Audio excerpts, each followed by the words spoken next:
GK GS से महत्वपूर्ण प्रश्न है। बीपीएससी ट्री 3.0 एवं ट्री 4.0 दोनों के लिए है। तो गांधी जी ने सर्वप्रथम भारत में सत्याग्रह का प्रयोग कहाँ किया? ऑप्शन ए में खेरा में, नोआखली में, अहमदाबाद में, चंपारण में। गांधी जी ने सर्वप्रथम भारत में सत्याग्रह का जो प्रयोग किया था वह चंपारण में किया था।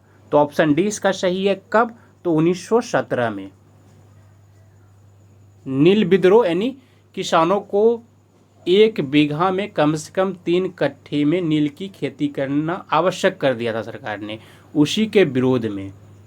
तो अगला प्रश्न हम देख लेते हैं कि निम्नलिखित में से किस मुगल शहजादी ने ऐतिहासिक वृत्तांत लिखा है? ऑप्शन ए में है रोशन आरा, लाडली बेगम, गुलबदन बेगम, जहां आरा। निम्नलिखित में से किस मुगल शहजादी ने ऐतिहासिक वृत्तांत लिखा है? तो गुलबदन बेगम ने।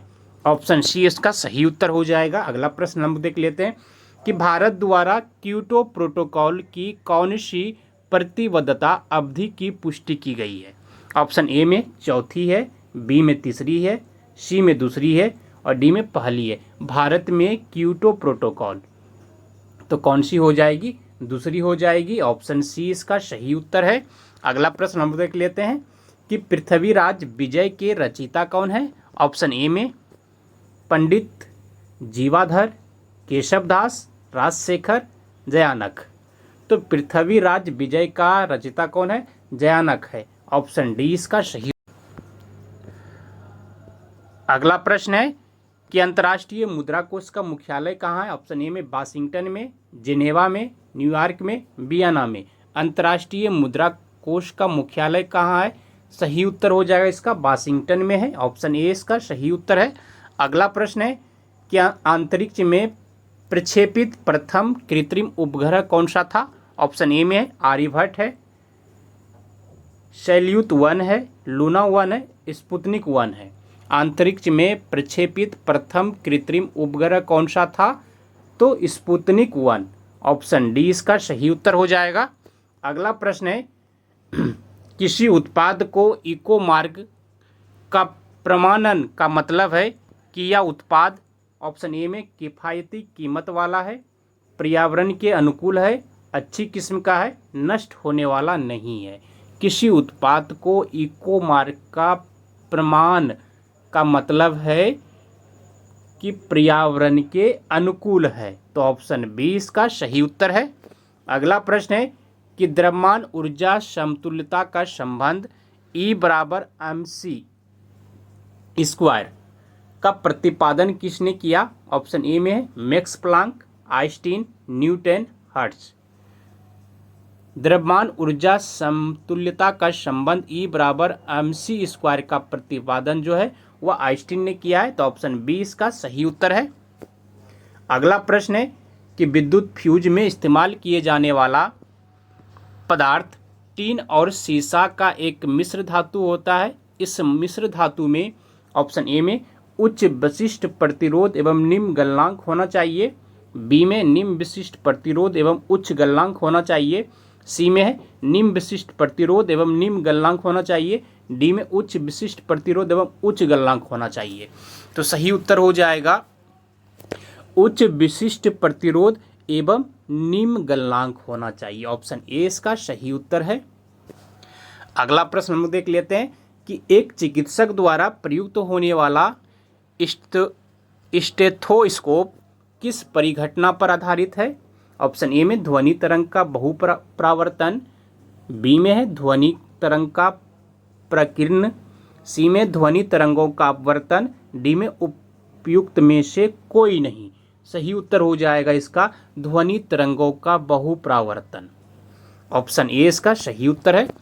अगला प्रश्न हम लोग देख लेते हैं कि यदि एक पेंडुलम से दोलन करने वाली घड़ी को पृथ्वी से चंद्रमा पर ले जाए तो घड़ी होगी सुस्त हो जाएगी, तेज हो जाएगी, पृथ्वी के समान समय देगी, कार्य करना बंद कर देगी। तो कौन सा सही हो जाएगा? तो वह सुस्त हो जाएगी। ऑप्शन ए इसका सही उत्तर है। अगला प्रश्न है कि जब दूध का प्रबल ढंग से मथा जाता है तो उसमें से क्रीम किस कारण से अलग हो जाती है? ऑप्शन ए में अभिकेंद्री बल, बी में गुरुत्वीय बल, घर्षण बल, अपकेंद्री बल।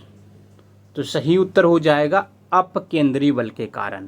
तो ऑप्शन डी इसका सही उत्तर हो जाएगा। अगला प्रश्न है कि स्वतंत्र भारत में मुद्रा का अवमूल्यन प्रथम बार किस वर्ष किया गया?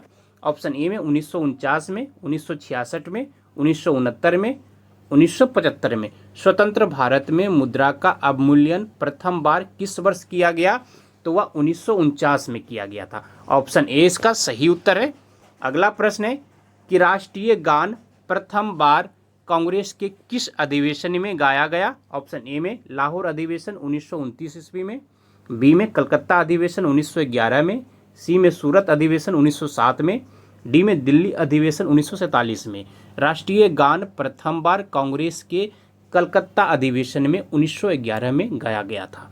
ऑप्शन बी इसका सही उत्तर है। अगला प्रश्न देख लेते हैं हम लोग कि निम्न शब्दों को सही क्रम में विन्यस्त करें कि जिस क्रम में उन्हें भारत के संविधान की प्रस्तावना में लिखा गया है। एक में है संप्रभुता, धर्मनिरपेक्षता, समाजवादी गणराज्य और लोकतांत्रिक गणराज्य। तो सबसे पहले संविधान में संप्रभुता को लिखा गया है, उसके बाद समाजवादी, उसके बाद धर्मनिरपेक्ष, उसके बाद लोकतांत्रिक और उसके बाद है गणराज्य।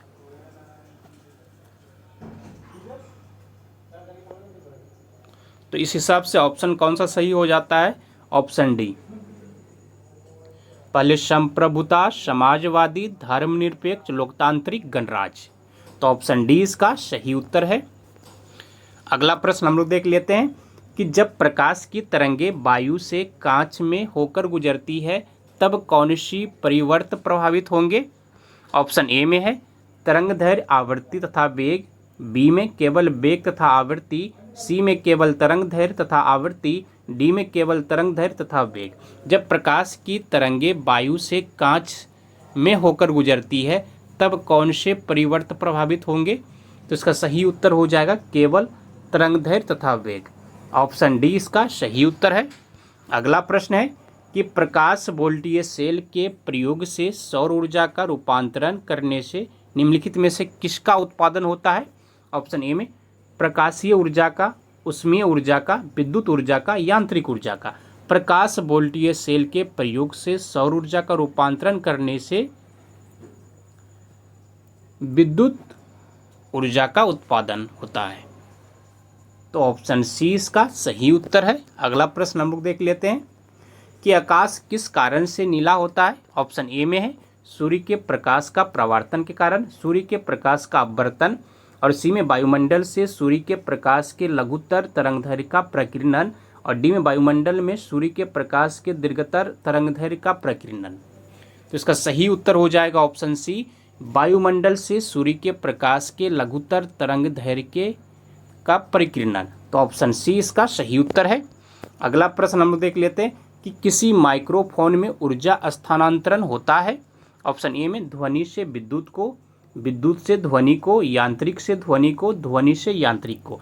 किसी माइक्रोफोन में ऊर्जा का स्थानांतरण होता है तो सही उत्तर हो जाएगा ध्वनि से विद्युत को। ऑप्शन ए इसका सही उत्तर है। अगला प्रश्न है कि निम्न में से किसका घनत्व सबसे अधिक है? ऑप्शन ए में चारकोल, डायमंड यानी हीरा का, कोक, ग्रेफाइट का। तो सबसे अधिक घनत्व पूछ रहा है तो वह डायमंड यानी हीरा का हो जाएगा। ऑप्शन बी इसका सही उत्तर है। अगला प्रश्न है कि निम्नलिखित में से कौन भार की इकाई नहीं है? ऑप्शन ए में पाउंड, किलोग्राम, ग्राम, डाइन। निम्नलिखित में कौन भार की इकाई नहीं है ये पूछ रहा है, तो कौन सा नहीं है इसमें? डाइन नहीं है, बाकी तीनों है पाउंड, किलोग्राम और ग्राम, ये भार की इकाई है। तो ऑप्शन डी प्रश्न के हिसाब से उत्तर सही है। अगला प्रश्न हम लोग देख लेते हैं कि ऑप्टिकल फाइबर सिद्धांत पर कार्य करता है। ऑप्शन ए में परावर्तन पर, अपवर्तन पर, विवर्तन पर, कुल आंतरिक परावर्तन के कारण। ऑप्टिकल फाइबर सिद्धांत कार्य करता है तो वह किस पे करता है? कुल आंतरिक परावर्तन के कारण। तो ऑप्शन डी इसका सही उत्तर है। अगला प्रश्न है कि दीर्घकालीन कठिन परिश्रम के पश्चात मांसपेशियों में होने वाली थकान किस कारण से अनुभव होती है? ऑप्शन ए में ऑक्सीजन की आपूर्ति में कमी, बी में मांसपेशियों के तंतु में अल्प क्षति, सी में ग्लूकोज का अपक्षय, डी में लैक्टिक एसिड का अभाव। दीर्घकालीन कठिन परिश्रम के पश्चात मांसपेशियों में होने वाली थकान किस कारण से अनुभव होती है? तो सही उत्तर हो जाएगा लैक्टिक एसिड का अभाव। ऑप्शन डी इसका सही उत्तर है। अगला प्रश्न है कि अवरक्त किरणों की तरंगदैर्घ्य की कोटि है। ऑप्शन ए में है 100 एंगस्ट्रम, बी में 1000 एंगस्ट्रम, सी में 10,000 एंगस्ट्रम, डी में 5000 एंगस्ट्रम। अवरक्त किरण की तरंगदैर्घ्य की कोटि है 10,000 एंगस्ट्रम, तो ऑप्शन सी इसका सही उत्तर है। अगला प्रश्न है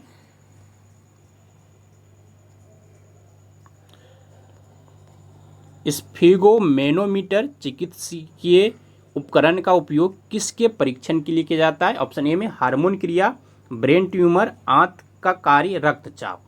तो सही उत्तर हो जाएगा इसका रक्तचाप के लिए।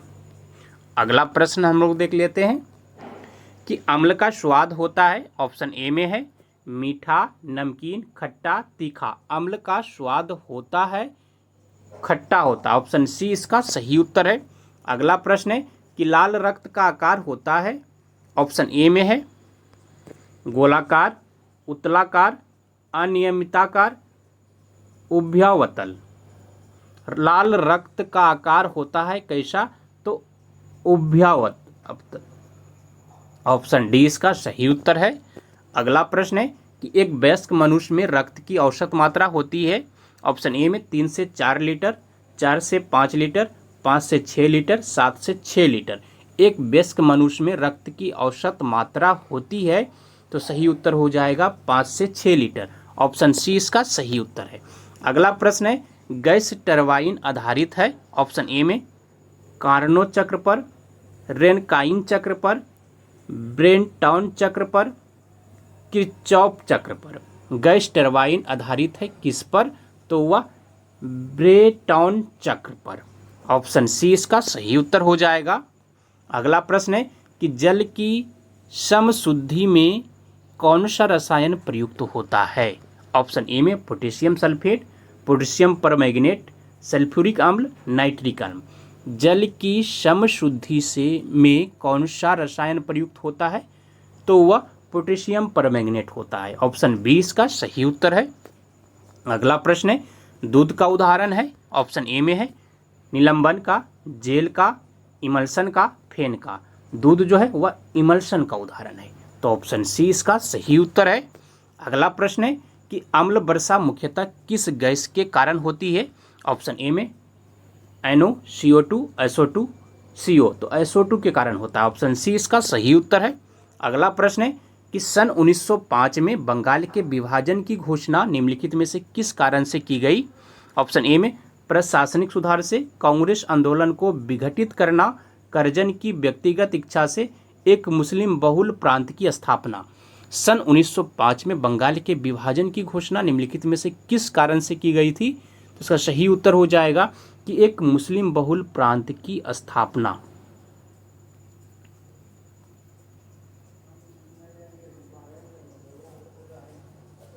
ऑप्शन डी इसका सही हो जाएगा।